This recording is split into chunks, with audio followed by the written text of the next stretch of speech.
नमस्कार, सत श्री अकाल बच्चों, कैसे हो आप लोग? पढ़ाई कर रहे हो? आज मैं एक नया चैलेंज आपके सामने लेके आया हूं। अगर आपने इस क्वेश्चन को सॉल्व किया, ये क्वेश्चन थोड़ा फिजिक्स का भी नहीं है, मैथमेटिक्स का भी नहीं है, थोड़ा दिमाग वाला है। क्वेश्चन को ध्यान से पढ़ना और फिर सॉल्व करना। और ये क्वेश्चन अगर आपने सॉल्व कर दिया तो बच्चों मैं मानूंगा कि आप बहुत सही, दिमाग भी आपका सही है, आईक्यू भी तेज है। तो केवल हाई आईक्यू वाले ही ये क्वेश्चन सॉल्व कर पाएंगे, क्योंकि ये क्वेश्चन फिजिक्स और मैथमेटिक्स का कम है और लैंग्वेज का ज्यादा है। ठीक है बच्चों, तो मैंने फिर से आपको बता दिया, हिंट दे दिया, लैंग्वेज का क्वेश्चन ज्यादा है। लैंग्वेज अच्छे से पढ़ना, क्वेश्चन अच्छे से बनना, आप बेसिकली क्वेश्चन को सॉल्व कर पाओगे। कोई रॉकेट साइंस नहीं है। तो बच्चों वीडियो को पॉज करो, मुझे आंसर बताओ कमेंट में जल्दी से। हाँ, बिल्कुल भी चीटिंग नहीं, गूगल कुछ नहीं मारना। क्वेश्चन को मुझे आंसर बताइए बिना चीटिंग किए। आईआईटी निकालना है ना, डॉक्टर बनना है ना। चलो ठीक है बच्चों, ज्यादा मैं बहस नहीं करता हूं, है ना। सीधे मैं इस क्वेश्चन पे चलता हूं। ये क्वेश्चन बच्चों बोलता है the component of a vector, और 4 ऑप्शन दे रखा है, is always less than its magnitude, always greater than its magnitude, always equal to its magnitude, none of this. चलो ठीक है भैया, हमें बच्चों हमने पढ़ा है बच्चों कि कोई भी एक वेक्टर है तो हम इसको पर्टिकुलर किसी भी 2 डायरेक्शन में इसको रिजॉल्व कर सकते हैं, है ना बच्चों। तो लेट्स से अगर एक्स एक्सिस पे और वाई एक्सिस पे रिजॉल्व करना है और माना है हमारे कि एक्स एक्सिस हमारा ऐसा है, वाई एक्सिस ऐसा है, तो बच्चों ये तो कोऑर्डिनेट सिस्टम डिपेंड करता है कि एक्स एक्सिस हमेशा हम हॉरिजॉन्टल मानते हैं और वाई एक्सिस को हमेशा हम वर्टिकल मानते हैं। बट कोऑर्डिनेट सिस्टम चेंज भी हो सकता है ना। मैं बोल सकता हूँ कि भैया मैंने माना है एक्स एक्सिस मेरा ये है और वाई एक्सिस ये है। तो बच्चों ये कोऑर्डिनेट सिस्टम पर डिपेंड करता है कि आपने एक्स एक्सिस किधर माना है और वाई एक्सिस किधर माना है। बट कहीं कुछ नहीं मानते तो हम लगभग जनरली हम ये प्रिज्यूम करते हैं कि एक्स एक्सिस हॉरिजॉन्टल होता है और वाई एक्सिस वर्टिकल होता है। तो कोई सेट रूल नहीं है कि एक्स एक्सिस हॉरिजॉन्टल ही होगा।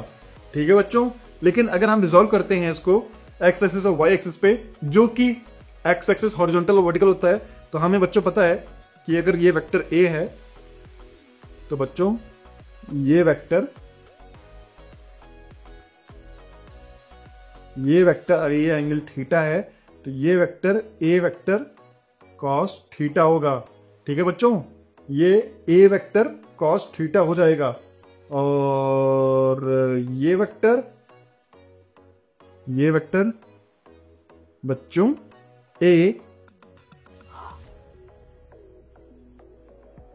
ए वेक्टर साइन थीटा हो जाएगा।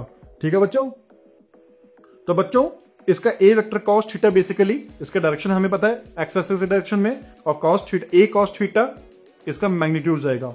और वैसे ही वर्टिकल डायरेक्शन में अगर हमने ये वाला कोऑर्डिनेट सिस्टम माना है, ठीक है, मैं डिफाइन करूंगा कि भैया ये वाला कोऑर्डिनेट सिस्टम माना है एक्स हॉरिजॉन्टल वाई वर्टिकल, तो इस कोऑर्डिनेट सिस्टम के हिसाब से ए साइन थीटा मैग्नीट्यूड हो जाएगा और डायरेक्शन उसका वाई एक्सिस की तरफ हो जाएगा। ठीक है बच्चों, अब ये बोल रहा है the component of a vector is always less than its magnitude.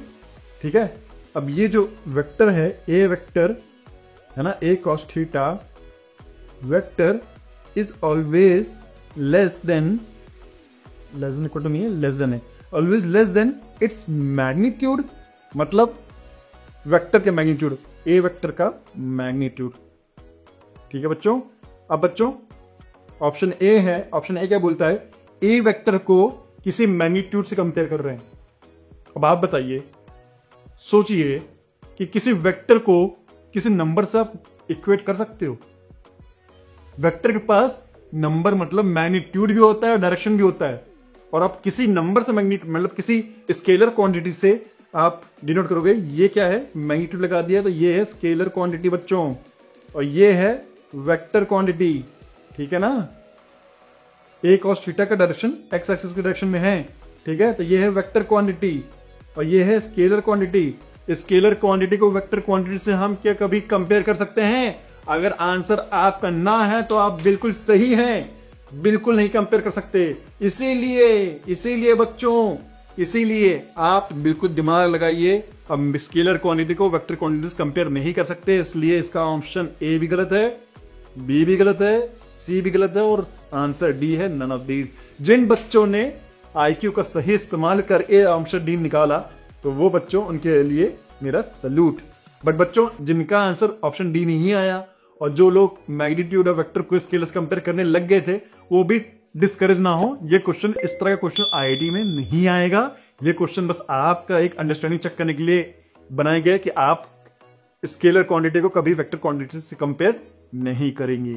ठीक है बच्चों, मिलते हैं बच्चों नेक्स्ट वीडियो में एक नए चैलेंज के साथ, एक नए क्वेश्चन के साथ, आपके एक नए डायरेक्शन के साथ। अब चलो मिलते हैं नेक्स्ट वीडियो में। बाय।